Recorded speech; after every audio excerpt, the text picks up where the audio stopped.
Raider Nation, what's going on? It's Mitchell Renz here, host of the Raiders Report. And coming up on today's show, the 5 players the Miami Dolphins have on their team that if they're interested in trading for Michael Mayer, I want them involved in the trade. I know that Miami was interested in trading for Mayer. That was before the Darren Waller trade. I should say this entire show I scripted.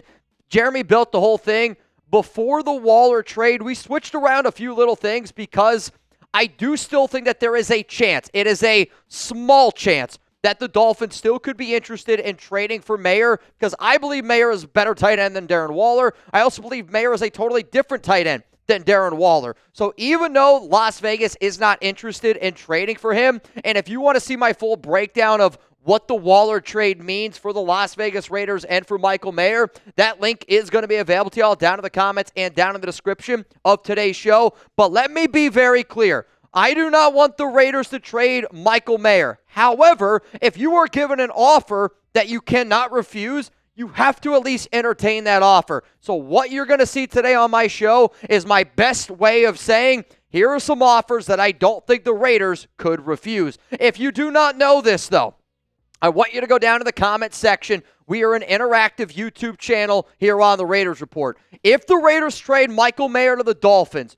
what would you want in return? Player or a pick? On today's show, I am going to tell you 5 players currently on the Miami Dolphins that if y'all are interested in Mayer going to Miami, well, then y'all better be interested in sending me a player in return because I don't just want to pick for Michael Mayer. Let's go to the first player here coming up on the show, and I'll be real. I have these guys ranked from 5 all the way down to 1, 5 being the least interested, 1 being the biggest and the craziest. I'll admit, out of all the players that you're going to see here on today's video, Quinton Bell is by far the last and lowest name on this show. I'll be very transparent.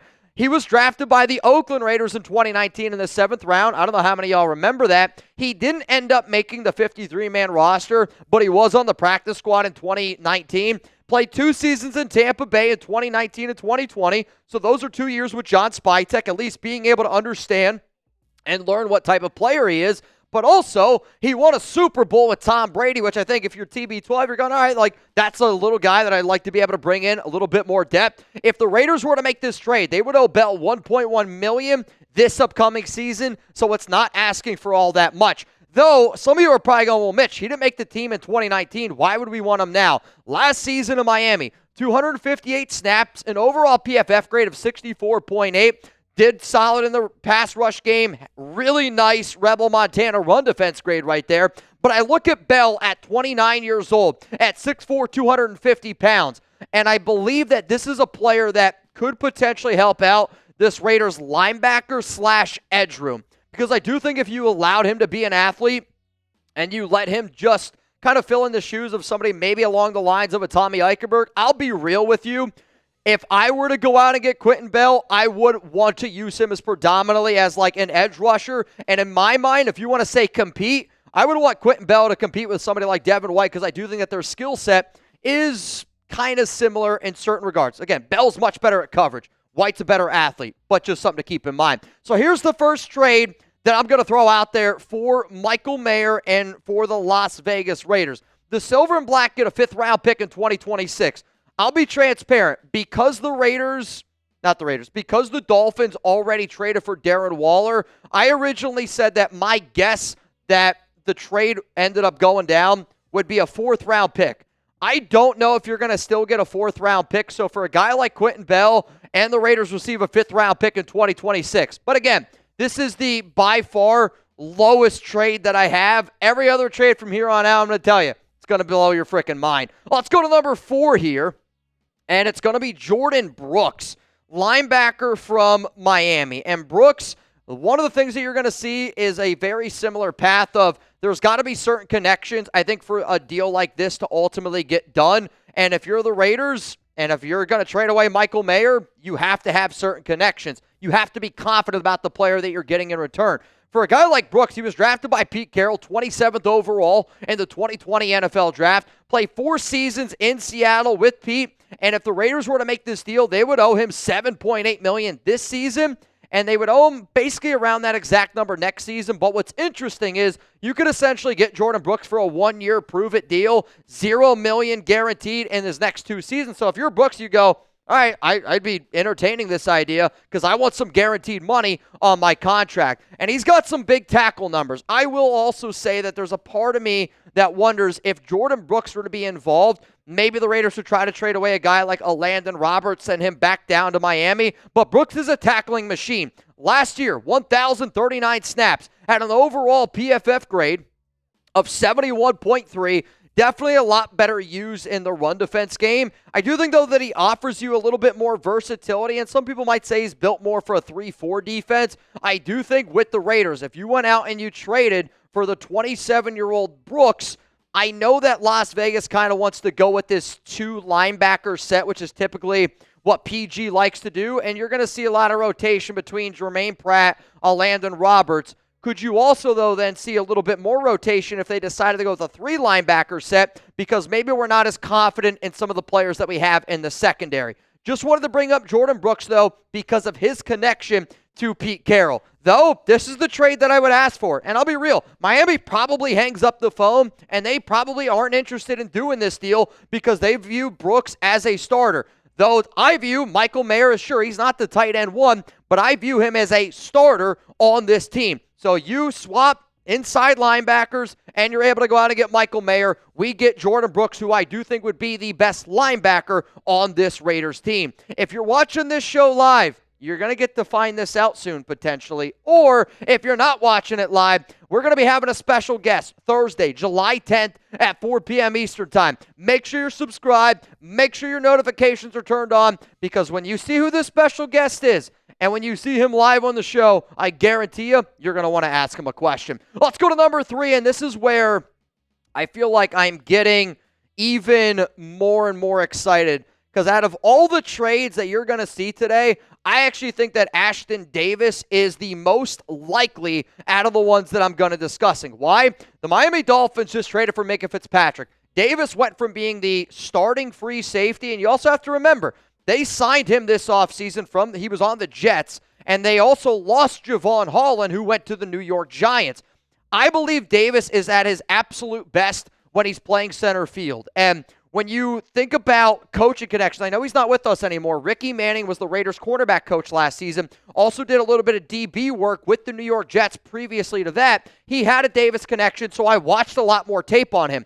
When he's at his best, it's when he's playing center field. That's the player that we need. We need a free safety right now that can play center field, and the fact that he's only going to cost you $1.2 million, I think that that's a good option. Yes, he's got limited snaps played last year, and he's played only limited snaps the past 2 seasons, 260, but I do believe that coverage and his just skill set that he brings to the table, you have a guy, a true center fielder in Ashtyn Davis. Then you have a great third safety in Isaiah Paul. Now, honestly, Ashtyn Davis is probably a little bit more of a third safety as well. And then you have Jeremy Chin. That is such a interesting dynamic of safeties that you could do so many different defenses, and I think because you give Patrick Graham that flexibility, that's fun to me. Davis is 28 years old. Last season had 35 tackles, 2 interceptions, 2 PBUs. Also comes from the West Coast, California. I believe Davis actually did grow up a Raiders fan. Haven't been able to confirm that, but there's a little nugget in the back of my mind that's like Davis is a Raiders fan. And maybe it's something that I've talked about before, but if he had the opportunity to come to the West Coast and be a potential starter on a defense, because if you're him, you're going, well, you just traded for Minkah Fitzpatrick. And, it's probably the same situation that Michael Mayer's sitting in when they went out and drafted Brock Bowers. I'm a talented player, but I know I'm not Brock Bowers. I know I'm not Minkah Fitzpatrick. And because you're probably able to get him a little bit cheaper after that deal, guess what? I am interested in making that trade happen. So here's my offer for Ashton Davis. The Miami Dolphins get Michael Mayer and a 5th-round pick. The Las Vegas Raiders get Ashton Davis and a 4th-round pick. So for the Dolphins, I used to think that they had 2 4th-rounders. I read it in an article. Ends up not being true. The Miami Dolphins only have 1 4th-round pick. But they have 2 3rd-round picks. So that is important to note. And because they have 2 third-round picks, I think them giving up a 4th makes it a little bit easier in order for them to do that. Who knows? Maybe they take a page out of John Spytek's book, trade back, and then they get a few extra picks there in a later round. I got a few more trades coming up here, and the next 2 players are absolutely blockbuster. I'll also say I appreciate each and every one of y'all tuning in. This is the month of July, and we've actually had some real NFL news to talk about, which excites me, which is why I wanted to be able to do this video. I also want to be able to put some Raiders gear on you, whether you need some for your lower half or you need some for your upper half. We got some Raiders gear, and it's on sale. Go to chatsports.com/Raiders sale in order to get set up, whether you're looking for a hat, whether you're looking for a t-shirt for your significant other. If you're like, shit, dude, I didn't get anything that I wanted for Father's Day. We got you hooked up here. Raiders gear on sale, chatsports.com/Raiders sale. That link in the comments and in the description of today's show. Let's go with a big name here. I'm going to go with Jaylen Phillips, edge rusher for the Dolphins. And he was drafted in the first round a few years ago. Unfortunately for him, has really battled some pretty wicked injuries that has ended his seasons in back-to-back years, but the talent is there for the 26-year-old. What I find interesting is Miami did draft Chop Robinson from Penn State, 21st overall in 2024, and maybe they did that in preparation for Phillips, because I'll tell you this, I actually don't know if Miami plans on extending Jaylen Phillips because of the injuries that he has had. Yes, he's already under that 5th-year option. I understand that, but if you're Phillips, you're going, well, you drafted Chop. Am I going to get another contract in Miami? I don't know if that's going to be the case. Phillips also, very importantly, did play college football with Chip Kelly in 2018. Yes, he ended up transferring to the University of Michigan, but that's because he was actually contemplating ending his football career due to a lot of those injuries. But we know how important having a player with a coaching connection is for this organization, and Phillips has one with Chip Kelly. If the Raiders were to go out and trade for him, they would owe him $13.3 million this year, and he is in the final year of his contract. So I would look at this for the Raiders, and I would go, all right, if we go out and we get Jaylen Phillips. So again, when you look at these numbers, he had an injury. I believe, was it the Achilles this past year? I know recently in the past 2 years he popped an Achilles, and I don't remember what injury ended up ending each season because he played 8 games in 2023. 2024 was a torn ACL. The year before that was a popped Achilles. So I actually don't know if it's going to cost you all that much compared to what people might think. Now, again, I think he's a hell of a football player. I wish him nothing but the best. But also at the exact same time, I don't know what the future holds. And there's a part of me that wonders, Miami is in this awkward phase of, are we in rebuild mode or are we trying to win right now? Jaylen Phillips is a player that's trying to win right now, but the trade that they just made with Jalen Ramsey and Jonnu Smith, to me, doesn't indicate a team that is trying to win right now. It indicates a team to me that is trying to build for the future, and they're trying to save some salary cap. So let me take the conversation of Jaylen Phillips off your hands, and if the Raiders ended up doing this trade, I'll admit you might have to pay him a contract extension right away. The Miami Dolphins, though, I'll give you Michael Mayer, the Camryn Richardson, because when you look at that secondary in Miami, it's probably one of the more weaker secondaries in the league, and just because I think we would have to give up a little bit more on top of that, I am also going to offer up Dylan Parham. Y'all know how I feel about Dylan Parham. I love Parham. I would love to be able to keep him on the team. But if you're Miami, they've had a lot of offensive line issues. And Parham entering the final year of his deal, Miami might be able to look at this and go, well, we could potentially extend Parham for the long haul instead of looking at a guy like Jaylen Phillips because they already have his replacement in Chop Robinson. Coming up, I got one more trade. And this is going to be the biggest trade of them all. Can you guess who I'm going to talk about? I'll be real. I think I can guess who y'all think it's going to be. Let me tell you this. The Las Vegas Raiders will not trade for Tyreek Hill. If the Raiders do end up trading for Hill, then I'll say I'll just take the L and I was wrong. The reason why I don't think that the Raiders are ever going to trade for Tyreek Hill is simple. The Fred Bilenikoff rule. I don't think the Raiders are going to I don't think the Raiders are going to trade and pay somebody $30 million a year when he has the background that he does. Mark Davis and the Raiders have a zero-tolerance policy for domestic violence, and Tyreek Hill has domestic violence in his past. That's why he didn't get invited to the NFL Combine. And over the past year, I think we've also seen Tyreek Hill deal with some other things. I don't want attention to be off the field. I want attention to be on the field, and for that reason, Tyreek Hill will never be a Las Vegas Raider. Let's go, though, to the number one player that if the Dolphins said, hey, I want Michael Mayer, the number one player I would want, it's Minkah Fitzpatrick. And I know how crazy and outlandish this sounds. But then again, it's July 1st, and I miss talking about the NFL, so let's get a little bit crazy today. He was literally just traded to the Dolphins on June 30th. But he does have experience with Patrick Graham because he coached them in 2019. And the fact that free safety is this team's biggest need, the Raiders would own $15.5 million in 2025. What if Las Vegas said, all right, if we're not going to extend Jakobi Meyers and Colton Miller, we're saving that money up to go out and get a Minkah Fitzpatrick, who also has 2 years on his contract, $0 million guaranteed. Minkah's going to want a new deal. I guarantee you, Minkah's going to go, you guys just traded for me? I want a brand new contract because I don't want to have $0 million guaranteed on that deal. And I actually don't know if Miami's going to be interested in doing that because the original reason why they moved on from Jaelan was to clear some money on the books. I will also say that I am somebody that loves a what if. I am somebody that loves a good rumor. And I was talking to one of my buddies yesterday, and him and I were kind of going back and forth. It's good to talk to you is how I'll say it. Shout out to you.